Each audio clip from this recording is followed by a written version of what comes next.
देख रहे हैं नेटवर्क 33 राजकुमार के साथ। दोस्तों, अगर आप मुझसे बात करना चाहते हैं या अपनी स्टोरी सुनाना चाहते हैं तो आप सभी मुझसे मिल सकते हैं हमारे N33 ब्लॉग यूट्यूब चैनल पर, जहां मैं आप सभी की स्टोरीज के साथ साथ आपके सवाल और कमेंट्स का भी रिप्लाई दूंगा। तो जल्दी से सब्सक्राइब करिए, लिंक नीचे डिस्क्रिप्शन बॉक्स में दिया गया है। तो चलिए बढ़ते हैं आज की कहानी की ओर। दोस्तों, मेरा नाम राज प्रकाश है और मैं ढूंढलोड गांव का रहने वाला हूं। ये घटना मेरे साथ काफ़ी सालों पहले हुई थी। मुझे ठीक से तो याद नहीं है, लेकिन जब ये घटना मेरे साथ हुई थी तब मेरी उम्र 28 साल की थी और मैं एक ट्रक ड्राइवर था। मुझे अपने घर का खर्चा चलाने के लिए यही काम करना पड़ता था और साथ ही मेरा वह खड़ूस बॉस, जिसके एहसानों को भूल पाना भी मेरे लिए काफ़ी असंभव था। खैर, एक रात जब मुझे एक बहुत ही बड़ा ऑर्डर मिला और उस ऑर्डर के दौरान मुझे हर दिन रात को सामान की डिलीवरी करनी पड़ती थी और मैं बिल्कुल वैसा ही करता था। लेकिन मैं नहीं जानता था कि एक रात मेरे लिए मेरी ज़िंदगी की सबसे खतरनाक और डरावनी रात बनने वाली थी। खैर, उस शाम जब मैं ट्रक को लेकर वापस दुकान पर लौटा ही था कि मेरा खड़ूस बॉस भागते हुए मेरे पास आया और उसने मेरी मंथली सैलरी मेरे हाथों में पकड़ा दी। मुझे तो विश्वास ही नहीं हो रहा था कि आज वह खुद चलकर मुझे सैलरी देने आया है और तभी से मैं समझ चुका था कि ज़रूर इन्हें किसी न किसी चीज़ को लेकर मुझसे कोई काम ही होगा। अभी मैं पूछने ही वाला था कि मेरे बॉस ने कहा कि अरे राज, आज तुम्हें काफ़ी दूर जाना है और हाँ, इस डिलीवरी के तुम्हें एडवांस पैसे मिल जाएंगे। मुझे तो डर था कि अगर मैंने उसे मना किया तो फिर मेरी यह छोटी सी जॉब भी खतरे में पड़ सकती है और वैसे भी मुझे अपने बॉस की बातों को मानना ही पड़ता था। उस रात मेरे खलासी की तबीयत काफ़ी ज़्यादा बिगड़ चुकी थी, जिस कारण वह आज मेरे साथ नहीं था और उसी वजह से मुझे काफ़ी परेशानियां होने वाली थी। फिर मैं अपने घर पहुंच गया और खाना खाने के बाद जब मैं वापस घर से लौट रहा था तो मेरी बीवी ने मुझे टोकते हुए कहा, पता नहीं क्यों लेकिन आज मुझे एक बेचैनी सी हो रही है। फिर मैं कुछ देर के बाद ही अपने ट्रक को लेकर उस दुकान पर पहुंच गया जहां पर मेरे बॉस का कारोबार चलता था और ट्रक के अंदर सामान का लोड करवाया जाने लगा। ट्रक का पूरा लोड हो चुका था। ज़्यादा वजन की वजह से ट्रक का पिछला टायर पूरी तरह से दब रहा था। फिर मैंने अपने ट्रक को स्टार्ट किया और ट्रक को लेकर निहारी गाँव की ओर बढ़ा। आज पूरी रात मेरे लिए पूरी तरह इसी सफ़र के अंदर बीतने वाली थी, क्योंकि यह सफ़र काफ़ी लंबा और भयानक साबित होने वाला था। मैं अपने निवास स्थान से बस थोड़ी दूर आगे गया ही था कि मुझे ट्रक के सामने एक आदमी लिफ्ट मांगता हुआ दिखा।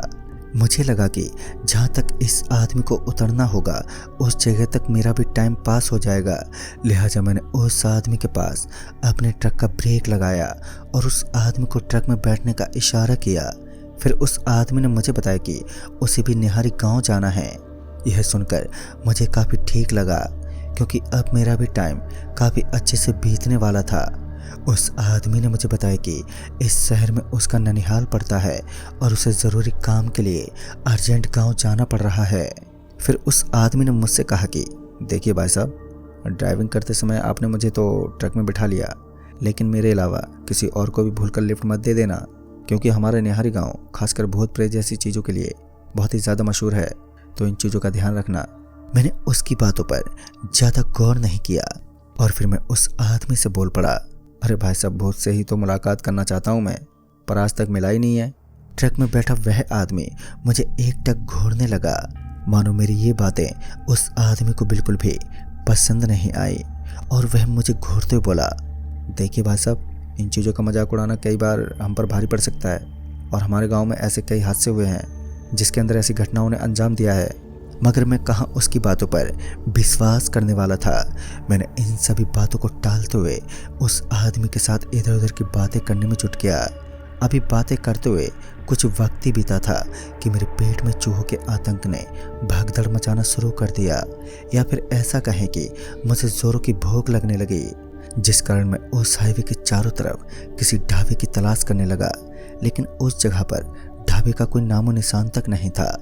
वहाँ चारों तरफ जोरदार सन्नाटा पसरा हुआ था।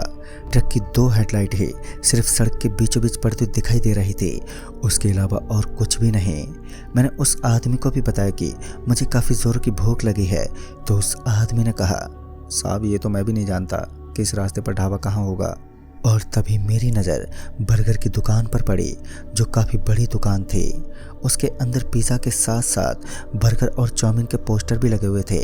मेरे मुंह में पानी आने लगा और फिर कुछ दूर आगे जाने के बाद मैंने अपनी ट्रक को रोक लिया और उस दुकान के पास पहुंच गया। लेकिन मैं ये देखकर हैरान था कि इतनी बड़ी दुकान होने के बावजूद भी वहाँ किसी भी कस्टमर का कोई नामो निशान तक नहीं था। खैर, ऐसा होना भी एक लाजमी सी बात थी, क्योंकि उस वक्त काफ़ी रात जो हो चुकी थी और इस कारण अक्सर कस्टमर की कमी आती ही रहती है। फिर मैं अपने ट्रक से नीचे उतर गया और उस दुकान के अंदर पहुंच गया। और उस दुकान के अंदर पहुंचकर मैंने देखा कि वह दुकान भी एकदम वीरान पड़ी है। हालांकि एक आदमी दुकान की मेन चेयर पर बैठा हुआ था और देखने में उस आदमी के हाव भाव काफ़ी अलग थे। मैंने उस आदमी से कहा, भाई साहब ज़रा एक बर्गर दीजिए प्लीज़। हालांकि उस वक्त मैं अपने घर से खाना खाकर ही लौटा था, लेकिन इसके बावजूद मुझे काफ़ी जल्दी भूख लग गई, क्योंकि मैंने शाम को जल्दी ही खाना खा लिया था। जहां कुछ देर पहले उस दुकान के अंदर मुझे कोई भी सर्वेंट दिखाई नहीं दिया था, तो अब मैंने देखा कि उस दुकान के अंदर एक आदमी जिसने सफ़ेद कपड़े पहन रखे थे, वो बर्गर की एक प्लेट लेकर मेरे पास पहुंच गया।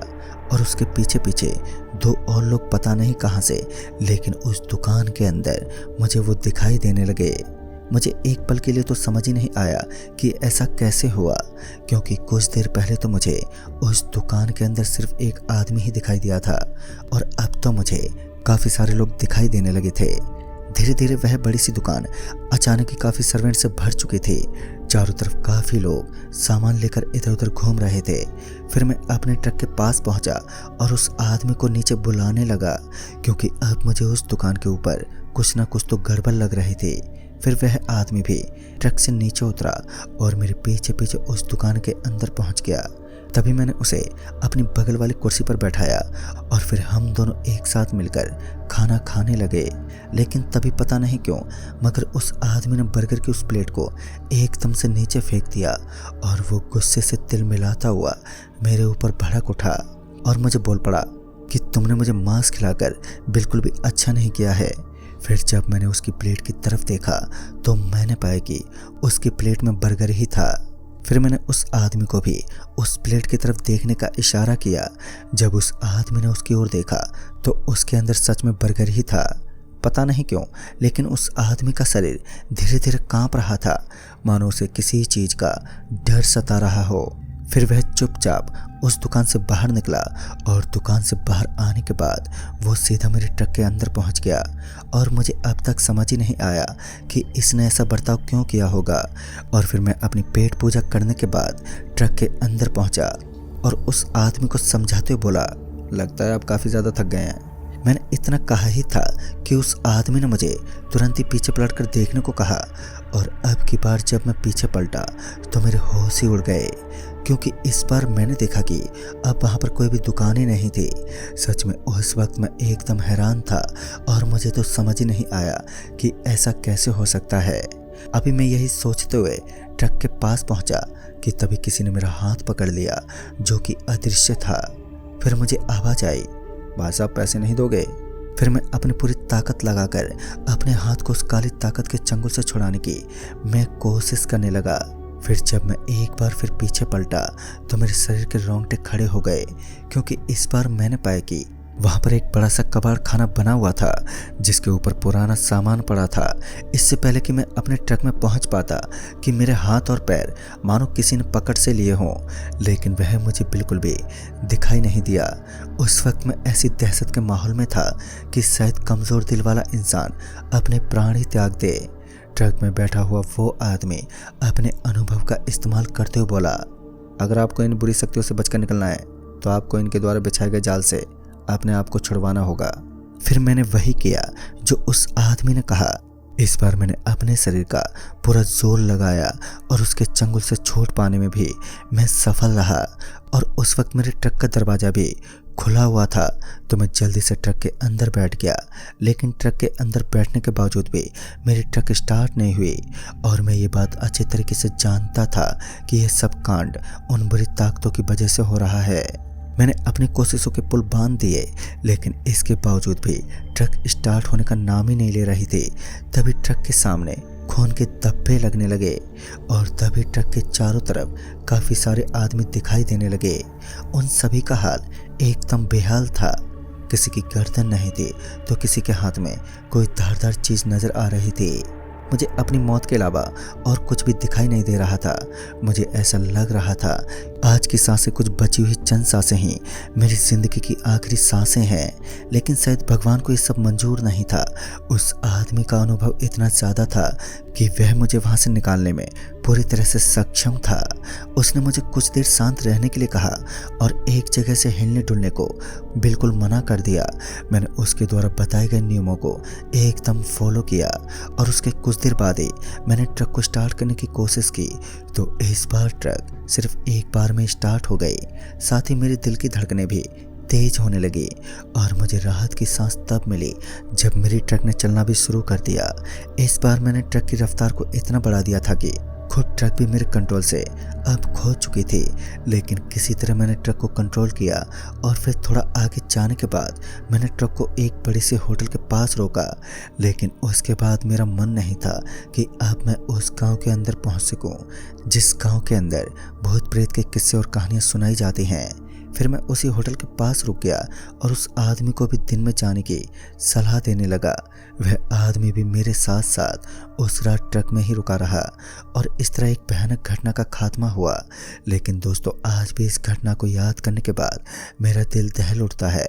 वहाँ के लोगों ने बताया कि काफ़ी सालों पहले उस जगह पर एक बड़ी सी दुकान हुआ करती थी। लेकिन किसी लड़ाई झगड़े की वजह से उस दुकान के अंदर आग लगा दी गई और उसके बाद से उस जगह पर काफ़ी आत्माएं निवास करती हैं जो उस दुकान के अंदर जलकर भस्म हो गए थे। आग लगने का कारण तो नहीं पता, लेकिन आज भी उस जगह पर उन सभी की रूह लोगों को खाना खिलाकर मारने की कोशिश करती है। तो दोस्तों, इस कहानी में बस इतना ही। कहानी आपको पसंद आई हो तो लाइक शेयर ज़रूर करें और साथ ही हमें कमेंट बॉक्स में ज़रूर बताएं। तो मैं आपका दोस्त राजकुमार जल्दी ही मिलूँगा ऐसे ही एक और नई कहानी के साथ। तब तक के लिए बाय एंड टेक केयर।